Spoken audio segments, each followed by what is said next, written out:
Welcome student. हम class 12 की physics पढ़ रहे हैं, जिसमें आज पढ़ेंगे स्थिर विद्युत आवेश और विद्युत क्षेत्र में कूलाम का नियम पढ़ेंगे। तो आज का टॉपिक है कूलाम नियम।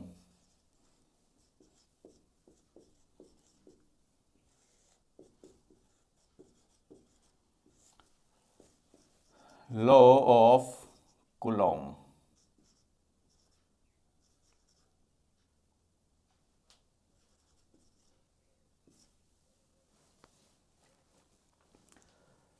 कूलॉम नियम में क्या होता है कि आपके दो स्थिर बिंदु होते हैं। ये इसका एक महत्वपूर्ण बिंदु भी है कि स्थिर विद्युतिकी में दो स्थिर बिंदुओं के लिए जो नियम होता है वो कूलाम नियम होता है। और कूलाम नियम दो स्थिर बिंदुओं के आवेश के लिए आकर्षण का और प्रतिकर्षण का नियम भी होता है। जब दोनों स्थिर आवेश एक समान हैं, यानी कि सजातीय हैं, एक समान है तो सजातीय है, ये अपन पहले जान चुके हैं। तो सजातीय आवेशों के मध्य हम जानते हैं कि प्रतिकर्षण होता है। सजातीय आवेशों के मध्य प्रतिकर्षण होता है। इसलिए जब समान आवेशों के मध्य प्रतिकर्षण होता है तो इसे हम कहते हैं बहिर्मुखी आवेश। बहिर्मुखी आवेश यानी कि आवेश बाहर, बहिर्मुखी बल कह सकते हैं, बहिर्मुखी बल। इसी प्रकार यदि विपरीत आवेश हैं, इधर प्लस है और इधर माइनस है, तो ये क्या हो जाएंगे? स्थिति नंबर फर्स्ट है, ये स्थिति नंबर सेकंड है, तो ये आवेश क्या होंगे? विजातीय। और हम जानते हैं कि जो विजातीय आवेश होते हैं वो एक दूसरे को आकर्षित करते हैं, और जो एक दूसरे को आकर्षित करते हैं तो इसे कहते हैं अंतर्मुखी। क्योंकि ये अंदर की ओर आकर्षित हो रहे हैं और ये बाहर की ओर प्रतिकर्षित हो रहे हैं, इसलिए बहिर्मुखी। अंदर की ओर आकर्षित हो रहे हैं, इसलिए अंतर्मुखी। तो ये बात स्पष्ट हो चुकी है कि जो आवेश हैं वो या तो आकर्षण बल दिखाते हैं या प्रतिकर्षण दिखाते हैं। तो कूलाम नियम में जो स्थिर विद्युत बल है वो आकर्षित का बल भी हो सकता है और प्रतिकर्षण का बल भी हो सकता है। इसके बाद में हम देखेंगे इसका गणितीय सूत्र।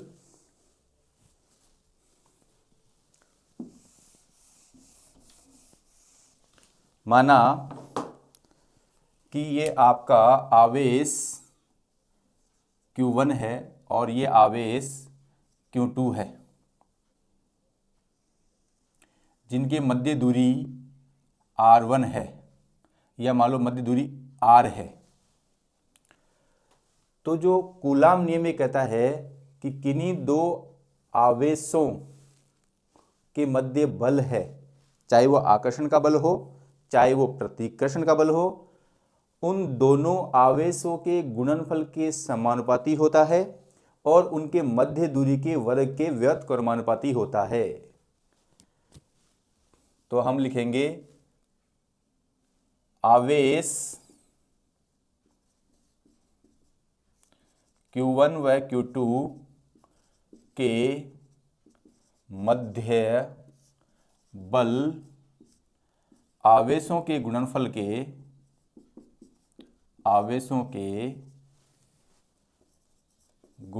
के समानुपाती होता है।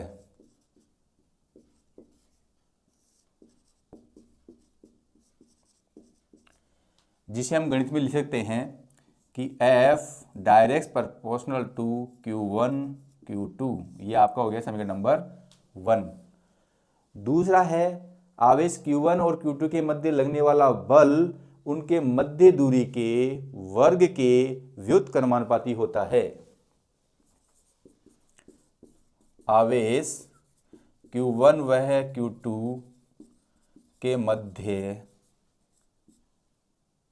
बल आवेशों के मध्य दूरी के वर्ग के व्युत्क्रमानुपाती या रेसिप्रोकल व्युत्क्रमानुपाती होता है, जिसे हम गणित में लिख सकते हैं F direct proportional to 1/r²। यह हो गया समीकरण नंबर 2। अब हम क्या करेंगे, समीकरण 1 और 2 को एक साथ लिखेंगे तो आपका जो आवेशों के मध्य बल है वो निम्न प्रकार होगा। समीकरण 1 वह 2 से तो F व्युत्क्रमानुपाती Q1 Q2/r²। आप जानते हो, आपने जहाँ तक भी फिजिक्स पढ़ी है ये देखा है कि जब जब भी समानुपाती का चिन्ह आता है तो प्रत्येक समानुपाती चिन्ह को हम बराबर के चिन्ह में तोड़ते हैं, और जब भी उसे बराबर के चिन्ह में तोड़ते हैं तो एक समानुपाती स्थिरांक लगाते हैं, और वही कार्य हम यहाँ करेंगे। तो F इजिकल टू क्या जाएगा, F इजिकल टू जाएगा F equal to K Q1 Q2/r², जहाँ K एक समानुपाती स्थिरांक है, जहाँ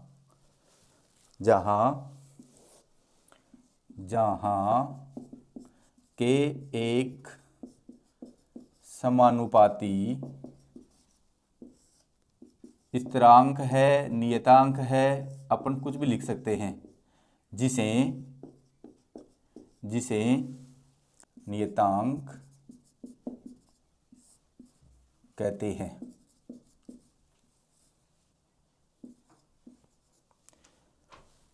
अब यहाँ पर जो K का मान है वो कुछ चीज़ों पर निर्भर करता है, और हम जानते हैं कि K इजिकल होता है 1/4πε0। ये जो आपका है इसे बोलते हैं हम एप्साइलन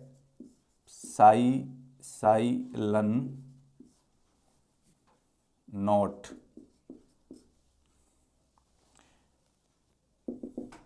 इसे हम पढ़ते हैं एप्साइलन नॉट या एप्साइलन 0। ये एप्साइलन 0 है जहाँ एप्साइलन 0 निर्वात की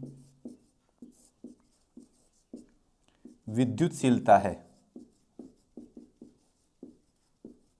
निर्वात या वायु की विद्युतशीलता है। K का मान K इजिकल टू 9 × 10⁹। अब देखो ये हमारा समीकरण नंबर 3 है। यदि यहाँ से हम K का मान निकालें तो K equal to F R से गुणा होगा F × r²/Q1 Q2। अब देखो F क्या है, एक बल है, और बल की विमा न्यूटन होती है। R क्या है, इन दोनों आवेशों के मध्य दूरी है, वो मीटर में होगी। तो F आपका न्यूटन में होगा, R मीटर स्क्वायर में जाएगा। आवेश की विमा हमने पिछली क्लास में देखी है कूलाम होता है, तो कूलाम इंटू कूलाम स्क्वायर जाएगा। तो K की विमा क्या हो गई, न्यूटन मीटर प्रति कूलाम स्क्वायर। तो यहाँ K की विमा क्या होगी, न्यूटन मीटर स्क्वायर प्रति कूलाम स्क्वायर। तो ये बच्चों आपको ये मान याद रखना है। यदि इस K के मान को हम यहाँ रख के हल करें तो हमें क्या मिलेगा, 9 × 10⁹ इजिकल टू 1/4πε0। तो ε0 जुड़ जाएगा 1/4, पाई की वैल्यू जाएगी 3.14, और ये वैल्यू क्या जाएगी 9 × 10⁹। इसको हम सोल्व करते हैं तो 8.85 × 10⁻⁻12। देखो बच्चों K की जो यूनिट थी वो थी न्यूटन मीटर स्क्वायर प्रति कूलाम स्क्वायर। अब ये K क्या है, नीचे चला गया, तो ये जो प्लस वाली हैं वो माइनस में जाएंगी, और जो माइनस वाली है वो प्लस में जाएंगी। तो निर्वात की विद्युतशीलता की क्या जाएगी, कूलॉम स्क्वायर प्रति न्यूटन प्रति मीटर स्क्वायर।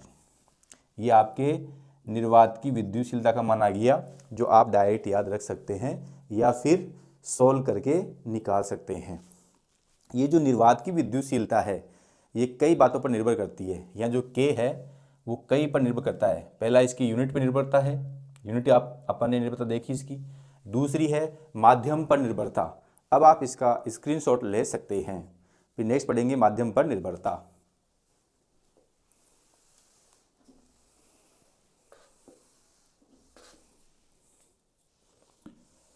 निर्वात की विद्युतशीलता का माध्यम पर निर्भरता।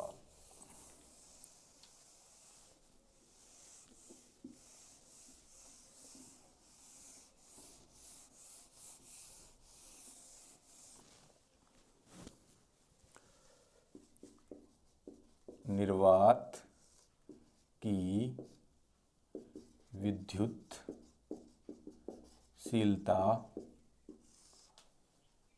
या के निर्वात की विद्युतशीलता या के का माध्यम पर निर्भरता।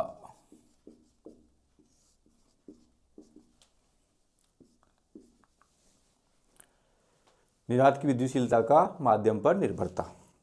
देखो बच्चों, जब माध्यम निर्वात होता है तो हमारा क्यू आवेशों के मध्य बल होता है 1/4 pi epsilon not Q1 Q2 upon R square.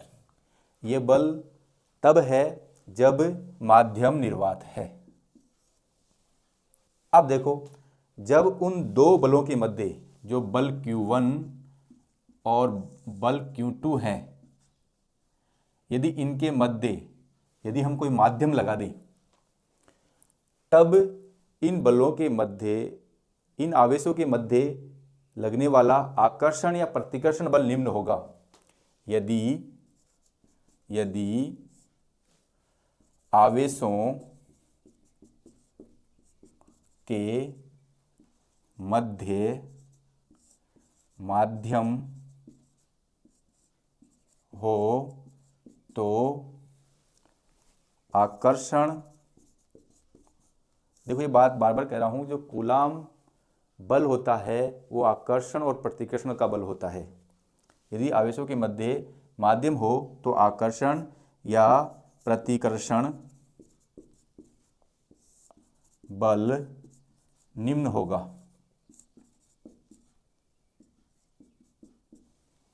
तो ये आपका जाएगा Fm, ये F निर्वात में है या वायु में है। Fm इज इक्वल हो जाएगा 1/4 pi epsilon R Q1 Q2 upon R square, जहाँ एप्सिलॉन R माध्यम की विद्युतशीलता है, माध्यम की विद्युतशीलता है। ये आपका हो गया समीकरण नंबर 2। यदि समीकरण 2 में समीकरण का 1 का भाग दें, समीकरण 2 भाग 1 से, तो एफ में भाग लेगा एफ का माध्यम की विद्युतशीलता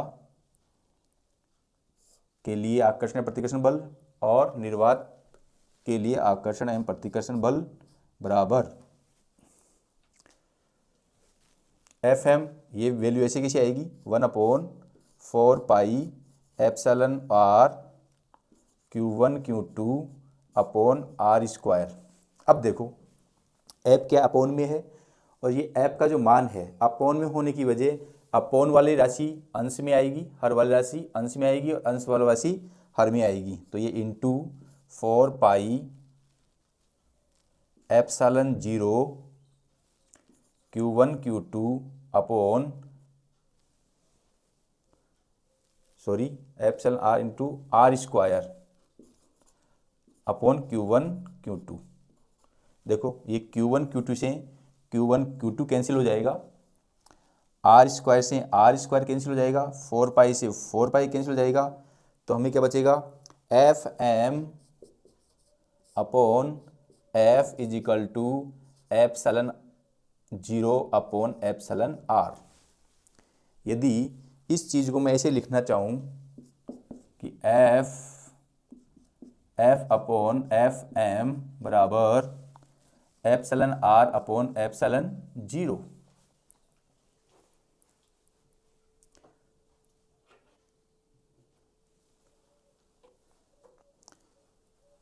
यदि मैं इसे आर नहीं लिख के यदि एम लिख दूं तो भी चल जाएगा मेरा काम। यहाँ भी क्या जाएगा, एम, यानी कि माध्यम की विद्युतशीलता।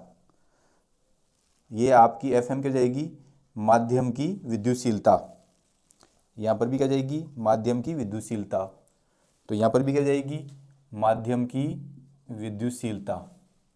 अब यदि हम परिभाषित करना चाहें तो यहाँ कर सकते हैं कि जो माध्यम की विद्युतशीलता और निर्वात की विद्युतशीलता का अनुपात है वो मान लो कि सिग्मा आर है, जहाँ सिग्मा आर क्या है, जहाँ सिग्मा आर है आपेक्षिक विद्युतशीलता,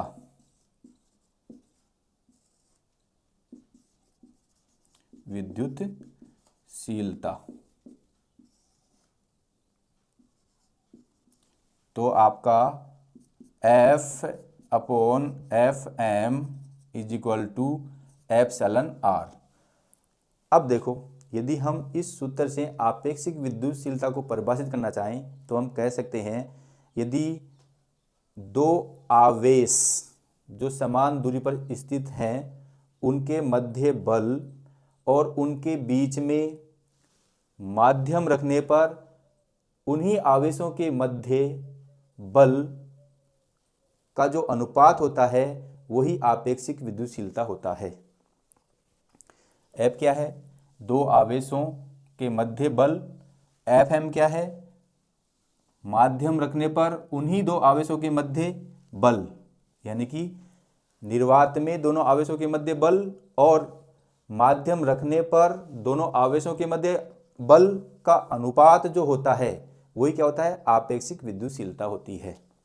तो आप इसे लिख लीजिए,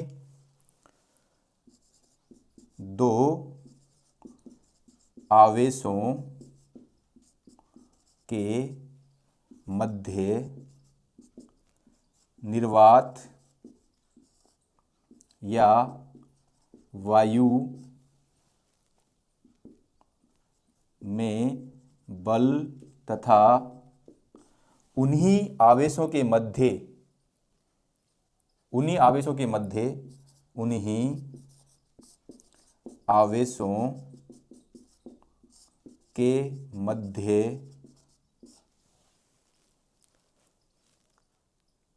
माध्यम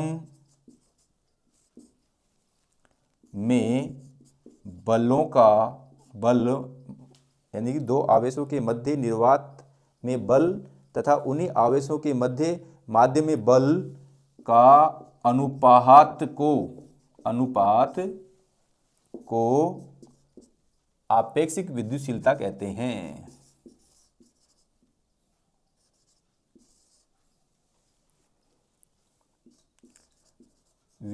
आपेक्षिक विद्युतशीलता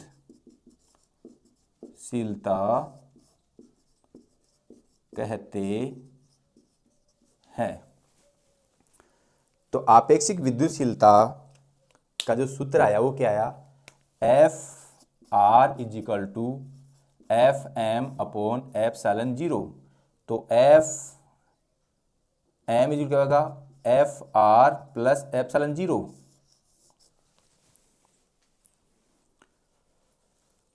अब आप इसका स्क्रीनशॉट ले सकते हैं। अब जो आपेक्षिक विद्युतशीलता है उसका जो मान होता है वो सदैव 1 या 1 से बड़ा होता है। आपेक्षिक विद्युतशीलता का मान सदैव 1 या 1 से बड़ा होता है।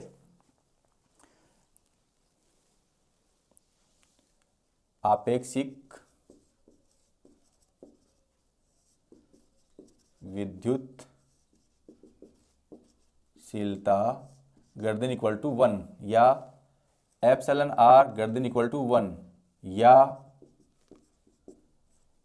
एप्सिलॉन एम अपॉन एप्सिलॉन 0 गर्दन इक्वल टू 1। अब देखो एप्सिलॉन एम और एप्सिलॉन नॉट गर्दन इक्वल टू 0 है, इट मीन्स एफ एम और एफ एम भी गर्दन इक्वल टू 0 है, राइट। यानी कि वायु में दोनों आवेशों के मध्य आकर्षण या प्रतिकर्षण बल माध्यम में रखने पर दोनों आवेशों के मध्य आकर्षण और प्रतिकर्षण बल से अधिक होता है। तो इससे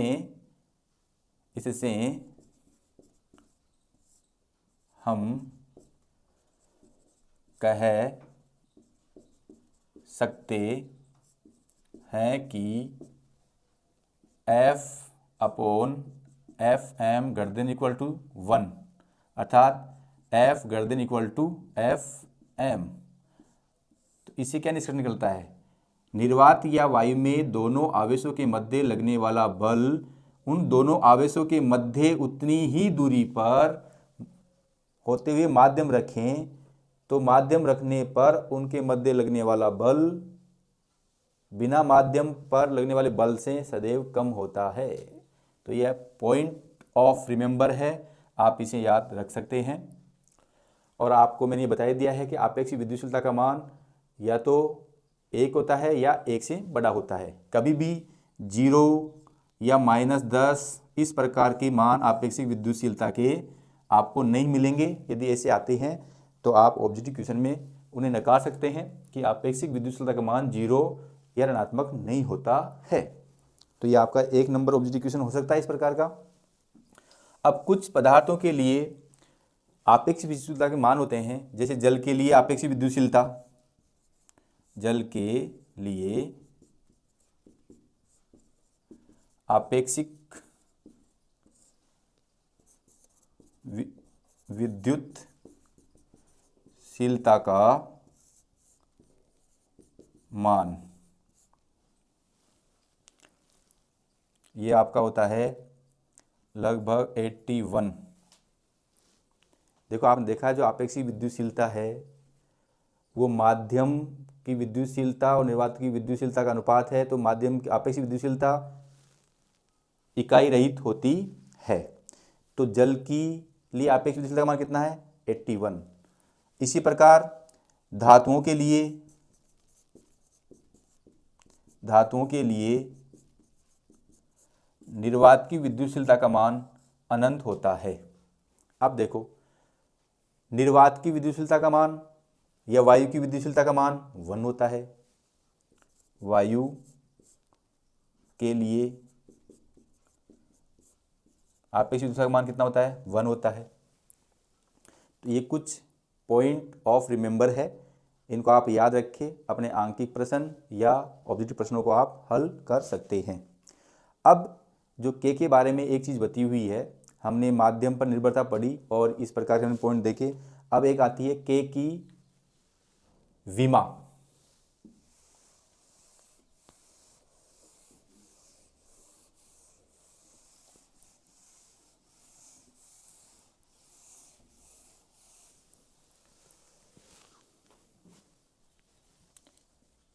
के की विमा या डायमेंशन ऑफ के, हम जानते हैं कि F इज इक्वल टू होता है 1/4 पाई एप्सिलॉन 0 Q1/Q2/R²। यहाँ जो ये वैल्यू है यही के है, या इसमें ये लिख सकता हूँ K1 K2/R²। तो डेट सिंपलाइज के इज इक्वल टू जाएगा F × R²/Q1 Q2। देखो बल की बीमा आप याद रख सकते हैं। बल की बीमा आपकी देखो बल F बराबर ma, m की बीमा कैपिटल M, a की बीमा क्या होती है LT-2, तो F की बीमा क्या जाएगी MLT-2। तो F की बीमा क्या हो गई MLT-2। R यहाँ पर क्या दूरी है, इसकी बीमा क्या जाएगी L²। आवेश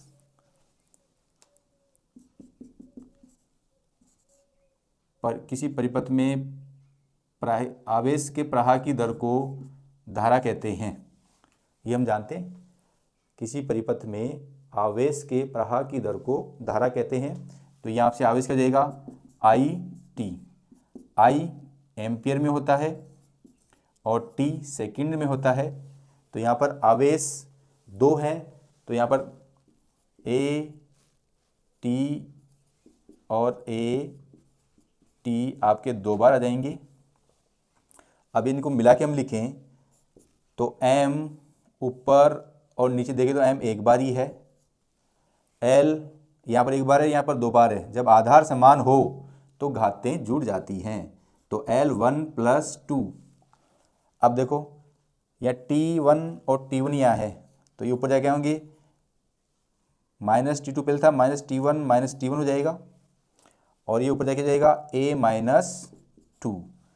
तो इसकी बीमा क्या जाएगी, ML3 A-2 T-4।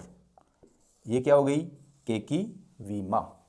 तो यहाँ भी आप रट नहीं सकते हो, आप न्यूटन की कम से कम देखो बीमे सूत्र याद कर लें, न्यूटन की विमा तक तो आपको याद ही होनी चाहिए। यदि न्यूटन की विमा याद है और कुछ सूत्र आपको याद हैं तो आप किसी भी भौतिक राशि की विमा निकाल सकते हो। अब आप इसका स्क्रीनशॉट ले सकते हैं। इसके बाद में कूलाम नियम के कुछ महत्वपूर्ण तथ्य हैं। कूलाम नियम के कुछ महत्वपूर्ण तथ्य हैं।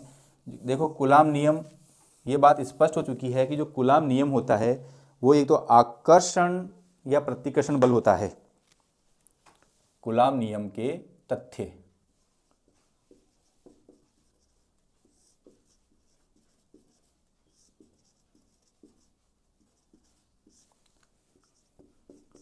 जो कि आपको ऑब्जेक्टिव प्रश्न हल करने के लिए यह है आकर्षण तथा प्रतिकर्षण बल होता है।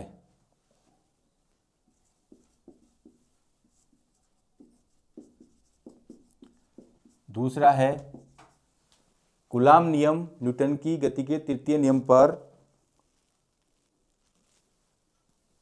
कूलाम नियम कूलॉम्ब नियम न्यूटन के तृतीय नियम का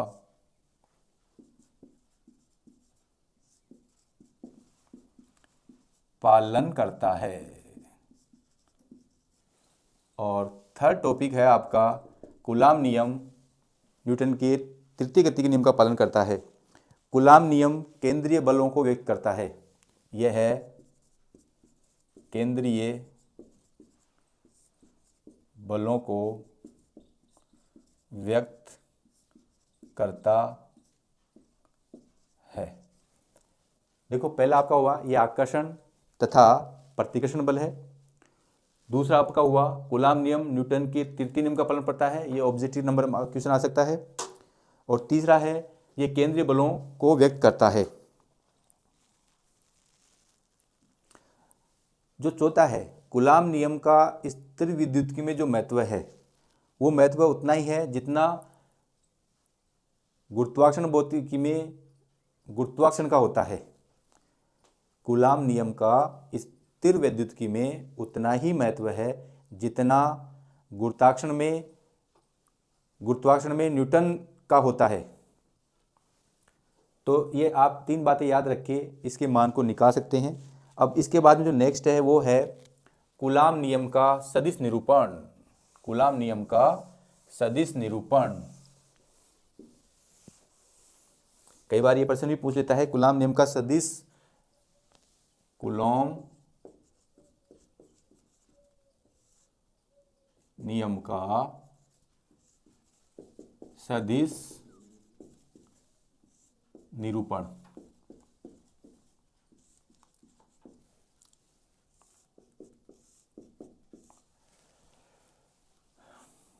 आपका बल आवेश Q1 है और यहाँ पर आवेश Q2 है। ये जो Q1 और Q2 आवेश है उनके मूल बिंदु से स्थिति सदिश R1 सदिश है और Q2 आवेश का मूल बिंदु O से स्थिति सदिश R2 सदिश है। अब देखो, आवेश Q1 द्वारा आवेश Q2 पर लगने वाला बल वो आपका होगा F21 सदिश। इसी प्रकार आवेश Q2 द्वारा आवेश Q1 पर लगने वाला बल होगा F12 सदिश। अब देखो, कूलाम नियम से हम जानते हैं कि F इजिकल टू होता है 1/4 pi epsilon 0 Q1 Q2 upon R square. अब यहाँ पर इस नियम का हम यहाँ प्रयोग करेंगे। आवेश Q1 द्वारा आवेश Q2 पर लगने वाले बल को F21 सदिश से निरूपित करते हैं। अर्थात F21 सदिश बराबर क्या जाएगा 1/4 pi epsilon 0 Q1 Q2 upon जब R स्क्वायर है। अब आप देखो, आवेश Q1 द्वारा आवेश Q2 पर लगने वाला बल को F21 से निरूपित करते हैं। तो आवेश Q1 के स्थिति सदिश को आवेश Q2 के सदिश द्वारा प्रदर्शित करेंगे R21 सदिश। R21 सदिश आपका होगा R2 सदिश माइनस R1 सदिश। अब हम जानते हैं कि किसी सदिश का एकांक सदिश A के बराबर होता है A सदिश अपॉन A सदिश का परिमाण। ये हम जानते हैं A cap equal to A सदिश अपॉन A सदिश का परिणाम। अब यदि मैं R12 कैप निकालूंगा तो ये आपके जाएगा R12 सदिश अपॉन R12 सदिश का परिमाण। क्लियर है? अब यहाँ R क्या जाएगा R21 सदिश के परिमाण का स्क्वायर। इसकी दिशा किधर होगी? इसकी दिशा इसके एकांक सदिश की ओर होगी और R21 सदिश का एकांक सदिश क्या होगा R21 कैप। और R21 की कैप की एकांक सदिश पर हम ये निकाल सकते हैं। अब यदि मैं यहाँ ऐसा रख दूं F21 सदिश बराबर 1/4 pi epsilon 0 Q1 Q2 upon R21 सदिश का स्क्वायर इंटू R कैप क्या हो जाएगा R21 सदिश अपॉन R21 सदिश का परिमाण। तो ये आपका क्या जाएगा 1/4 pi epsilon 0 Q1 Q2 upon R21 cap का 2 घात यहाँ पर 1 घात यहाँ पर 3 हो जाएगी और R21 सदिश ये आपका F21 सदिश आ जाएगा। ये समीकरण नंबर हो गया 1।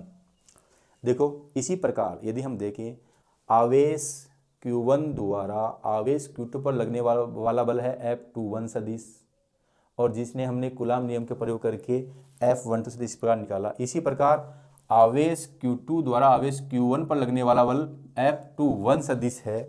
तो यदि हम सिमिलरिटी का प्रयोग करें तो इसी प्रकार लिखेंगे वही पूरा। आवेश Q2 द्वारा आवेश Q1 पर लगने वाला बल F12 सदिश से निरूपित करते हैं और F12 सदिश बराबर ये हो जाएगा या 12 या 12 आ जाएगा, फिर वही यहाँ 12 स्क्वायर यहाँ वही आ जाएगा। तो सिमिलर से मैं क्या लिख दूंगा F12 सदिश पर क्या जाएगा 1/4 पाई एप्सिलॉन 0 Q1 Q2 यहाँ क्या हो जाएगा R12 सदिश का कैप R12 सदिश। ये समीकरण 2 आ जाएगा। अब समीकरण 1 और 2 से यदि हम समीकरण 1 और 2 से देखें, देखो इस दिशा में R21 है तो इस दिशा में क्या होगा R12 होगा। इस दिशा में क्या होगा R12 सदिश और ये क्या हो जाएगा R1 सदिश माइनस R2 सदिश। इस चीज़ को यदि यहाँ अप्लाई करें तो जो F21 सदिश है वो F12 सदिश का नेगेटिव सदिश हो जाएगा। तो समीकरण 1 व 2 से एक, ये पॉइंट टू रिमेंबर था आपका। समीकरण 1 व 2 से F12 सदिश is equal to minus F21 सदिश। इससे यह अर्थ निकलता है कि आवेशों के मध्य लगने वाला बल समान होता है परंतु दिशा विपरीत होती है। तो डियर स्टूडेंट्स, आज हमने कूलाम नियम और कूलाम नियम की जो निर्वात की विद्युतशीलता है या के की निर्भरता, उसकी बीमा, उसकी इकाई और उसकी माध्यम पर निर्भरता का अध्ययन किया। बाद में हमने कूलाम नियम का सदिश निरूपण भी किया। इस प्रकार ये कूलाम नियम वाला टॉपिक खत्म होता है। आप मेरे चैनल को लाइक, कमेंट्स और सब्सक्राइब करना नहीं भूलें। धन्यवाद।